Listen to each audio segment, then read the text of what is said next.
La sabiduría del eneagrama, Don Richard Rizzo y Russ Hudson.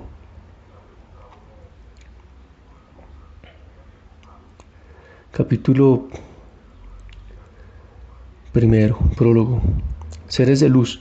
Hay una parte de cada ser vivo que desea convertirse en sí misma. El renacuajo en rana, la crisálida en mariposa, el ser humano herido en ser humano sano. Esto es la espiritualidad. Frase de Helen Bass. A mí me parece que antes de emprender el viaje en busca de la realidad, en busca de Dios, antes de actuar, antes de tener cualquier relación con otro, es esencial que comencemos por comprendernos a nosotros mismos. Frase de Krishnamurti. Sea cual sea tu edad, tu crianza, tu educación, aquello que estás hecho es principalmente capacidad no empleada. Frase de George Leonard. A todos nos mueve un profundo desasosiego interior que tal vez experimentamos como una sensación de que nos falta algo, aunque es difícil definir qué es exactamente. Tenemos todo tipo de ideas sobre lo que creemos que necesitamos o deseamos. Una relación mejor, un trabajo mejor, un físico mejor, un coche mejor, etc. Creemos que si adquirimos esa relación perfecta o ese trabajo perfecto o ese juguete nuevo, desaparecerá el desasosiego y nos sentiremos satisfechos y completos. Pero la experiencia nos enseña que el coche nuevo solo nos hace sentir mejor durante un tiempo. La nueva relación puede ser maravillosa, pero jamás nos llamará totalmente del modo que creíamos que lo haría. ¿Qué es pues lo que buscamos en realidad? Si reflexionamos un momento podríamos comprender que lo que anhelan nuestros corazones es saber quiénes somos y para qué estamos aquí, pero pocas cosas en nuestra cultura nos animan a buscar respuestas a estas importantes preguntas. Se nos ha enseñado que la calidad de nuestra vida mejora, principalmente si mejora nuestra fortuna externa, aunque tarde o temprano comprendemos que las cosas externas, si bien valiosas, no sirven para tratar la inquietud profunda de nuestra alma. Así pues, ¿dónde buscar respuesta? Muchos de los libros actuales sobre transformación personal hablan conmovedoramente sobre el tipo de persona que todos desearíamos ser. Reconocemos la importancia fundamental de la comprensión, la compasión, la comunidad, la comunicación y la creatividad, pero por hermosas y atractivas que sean estas cualidades, no resulta extraordinariamente difícil mantenerlas o ponerlas en práctica en nuestra vida cotidiana. Nuestros corazones ansían que volemos muy alto y sin embargo casi siempre caemos para estrellarnos con dolor contra las rocas del miedo, los hábitos contraproducentes y la ignorancia. Con demasiada frecuencia las buenas intenciones y los nobles deseos se convierten en nuevas causas de desilusión. Entonces nos desanimamos, volvemos a nuestras distracciones conocidas y tratamos de olvidar todo el asunto. ¿Están equivocados o mal orientados la mayoría de libros de divulgación de psicología? ¿Somos seres humanos incapaces de vivir vidas más completas y gratificantes? A lo largo de la historia, los grandes maestros espirituales y morales han intuido siempre en que tenemos la capacidad para lograr grandeza, que somos de hecho criaturas divinas en un sentido bastante real. Entonces, ¿por qué nos cuesta tanto reconocer este estado y vivir de acuerdo a él? Nuestra opinión es que la mayoría de los libros de autoayuda no están por fuerza equivocados, sino que sencillamente son incompletos. Por ejemplo, en el caso de un tema tan elemental como el del peso, podría haber muchos motivos para que una persona tuviera problemas de obesidad o con la comida. Sensibilidad al azúcar, excesiva cantidad de grasa en la dieta, necesidad de comer para reprimir ansiedad o cualquier otro problema emocional o afectivo. Sin identificar los problemas esenciales, concretos que causan la obesidad, no hay solución posible, por grandes que sean los esfuerzos. Por lo general, las recomendaciones de los libros de autoayuda se basan en métodos que han dado buenos resultados al autor o la autora personalmente y reflejan su configuración psíquica y sus procesos personales.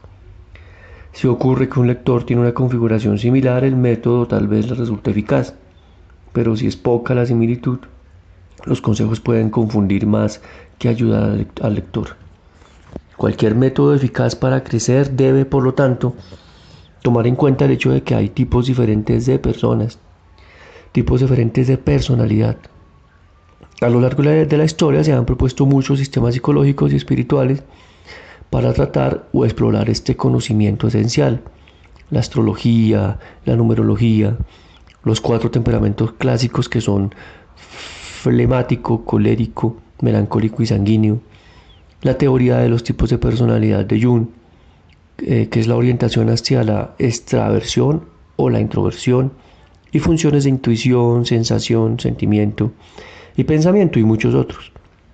Además, estudios recientes sobre el desarrollo del niño y de la ciencia del cerebro han indicado que las diferencias fundamentales de temperamento entre distintos tipos de personas tienen una base biológica. Esta diversidad explica por qué un consejo bueno para una persona puede ser desastroso para otra.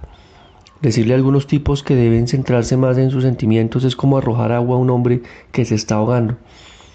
Decir a otros que necesitan hacerse valer más es tan tonto como poner en estricto regimiento dietético a una persona anoréxica. Al comprendernos a nosotros mismos y comprender nuestras relaciones, nuestro crecimiento espiritual y muchos otros asuntos importantes, veremos que el factor esencial es el tipo. No las diferencias de sexo, ni las culturas, ni las generacionales. Creemos que el conocimiento de los tipos de personalidad es necesario en muchos ámbitos, en educación, en las ciencias, en los negocios, en la literatura, la terapia y por encima de todo en la espiritualidad y el trabajo de transformación. Si bien nuestras inquietudes pueden ser universales, la forma de expresarlas es mucho más particular, de hecho. Está en función del filtro con el cual abordamos la vida. El principal filtro que empleamos para comprendernos a nosotros mismos y comprender el mundo que nos rodea, para expresarnos, para defendernos, para hacer frente al pasado y anticiparnos al futuro, para emprender, para disfrutar y para enamorarnos, es nuestro tipo de personalidad. Y si existiera una sintonía, un sistema que nos capacitara para adquirir más conocimiento sobre nosotros mismos y los demás, y si ese sistema nos sirviera para distinguir con más claridad nuestros filtros y tomarlos debidamente en cuenta, y si este sistema nos mostrara nuestros problemas psicológicos esenciales, a la vez que nuestras fuerzas y debilidades en las relaciones interpersonales, y si este sistema nos dependiera de las opiniones de especialistas o gurús, ni de la fecha de nacimiento, ni del orden de nacimiento, sino de nuestros rasgos de personalidad y nuestra disposición a explorarnos con sinceridad. Y si ese sistema no solo nos mostrara nuestros problemas esenciales, sino también nuestra dinámica, manera de hacer y de tratarlos, y si ese sistema también nos dirigiera hacia las profundidades de nuestra alma, este sistema existe y se llama Eneagrama. En sentido espiritual, todo lo que uno desea, a lo que aspira y necesita, está siempre presente. Es asequible aquí y ahora para aquellos que tienen ojos para ver. Una frase de Surya Das. El espíritu es una fuerza invisible que se hace visible en todo lo que vive. Una frase de Maya Angelou. Seres de luz. Uno de los incidentes más importantes de mi vida me ocurrió a mí, hace varios años durante un retiro espiritual de una semana en el estado de Nueva York. Éramos alrededor de 50 personas y nos alojábamos en un hotel de comienzos del siglo, propiedad de nuestro profesor. Puesto que los terrenos y el interior de la vieja casa necesitaban mantenimiento constante, era el lugar idóneo para que hiciéramos trabajos manuales penosos y una oportunidad perfecta para observar nuestra resistencia y reacciones mientras trabajábamos. Era verano y el calor era intenso, había pocas duchas, las colas para los cuartos de aseo comunes eran largas y casi no teníamos periodos de descanso. Como todos sabíamos, esas condiciones físicas y comunitarias entraban en el plan de nuestro profesor para sacar a la luz nuestros rasgos de personalidad, con el fin de que pudiéramos observarnos con más claridad en la intensidad de ese laboratorio vivo. Una tarde se nos dio la rara oportunidad de hacer una siesta de 3/4 de hora entre trabajo y trabajo. A mí me había asignado la tarea de rascar la pintura de la pared exterior del viejo hotel y muy pronto estaba cubierto de la cabeza a los pies de escama de pintura seca. Al final de nuestra sesión de trabajo estaba tan agotado y sudoroso que no me importó la suciedad, necesitaba una siesta. Y tan pronto nos dieron la señal de dejar el trabajo, fui el primero en llegar al dormitorio común y meterme en la cama. Poco después llegaron la mayoría de los otros chicos de ese dormitorio y a los 5 minutos estábamos todos disponiéndonos para dormir. En ese momento llegó el compañero de habitación que faltaba, Alan. Le habían asignado el trabajo de cuidar a los hijos de los miembros del grupo y por su forma de entrar con un portazo y de tirar las cosas a su alrededor, era clarísimo que estaba furioso por no haber podido desocuparse antes para subir a dormir a la siesta. Pero sí tuvo tiempo para hacer bastante ruido y no dejar descansar a nadie más tampoco. Poco después de que entrara Alan metiendo bulla, me ocurrió algo pasmoso. Vi que mis reacciones negativas subían por mi cuerpo como un tren que llega a una estación y no me subí al tren. En un instante de simple claridad vi a Alan con su rabia y frustración, vi su comportamiento tal como era, sin añadidos ni complejidades, y vi cómo se iba acumulando mi rabia para descargar sobre él y no reaccioné a nada de esto. Al limitarme a observar mis reacciones de rabia y autojustificación, en lugar de actuar según ellas, fue como si de pronto se hubiera corrido el velo ante mis ojos y me abrí. En un instante se disolvió algo que normalmente me bloqueaba la percepción y vi el mundo completamente vivo. De pronto Alan era encantador y los demás chicos perfectos en su reacción, fueran las que fueran. Miré por la ventana y con igual asombro vi que todo lo que me rodeaba brillaba desde dentro. La luz del sol en los árboles, las hojas mecidas por la brisa, el suave crujido de los paneles de vidrio en los viejos marcos de la ventana, todo era demasiado hermoso para expresarlo con palabras. Me quedé extasiado ante lo milagroso que era todo. Todo, absolutamente todo, era hermoso.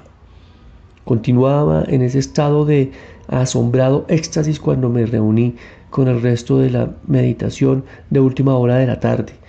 Al profundizar en la meditación, abrí los ojos y miré a mi alrededor y entré en lo que solo puedo definir como una visión interior cuya impresión ha permanecido en mí durante años. Lo que vi fue que cada una de las personas reunidas allí era un ser de luz. Vi claramente que todos estábamos hechos de luz, que éramos como formas de luz, pero sobre esa forma había surgido una corteza. Esa corteza era negra y de consistencia gomosa como alquitrán, que oscurecía la luz interior y que era el yo verdadero de cada persona. En algunas partes la capa de alquitrán era muy gruesa y densa, en otras más delgada y transparente. Las personas que han trabajado en sí mismas durante más tiempo tienen menos alquitrán e irradian más de su luz interior. Debido a sus historias personales, otras personas están cubiertas con más alquitrán y necesitan trabajar muchísimo más para quitárselo. Alrededor de 1 hora después, la visión se fue desvaneciendo y desapareció. Cuando terminó la meditación, teníamos más trabajo que hacer. Me apresuré a ir a realizar una de las tareas más ingratas, fregar los platos en la calurosa cocina. Pero dado que aún seguía palpable cierto residuo de éxtasis, esa tarea también fue un momento de dicha. Relato esta historia no solo por su importancia para mí personalmente, sino también porque me enseñó de manera gráfica que las cosas de las que vamos a hablar en este libro son reales. Si nos observamos con sinceridad y sin juzgarnos, si vemos en acción los mecanismos de nuestra personalidad, podemos despertar y nuestra vida puede ser un maravilloso despliegue de belleza y dicha. ¿Cómo utilizar este libro? El eneagrama solo puede servirnos si somos sinceros con nosotros mismos.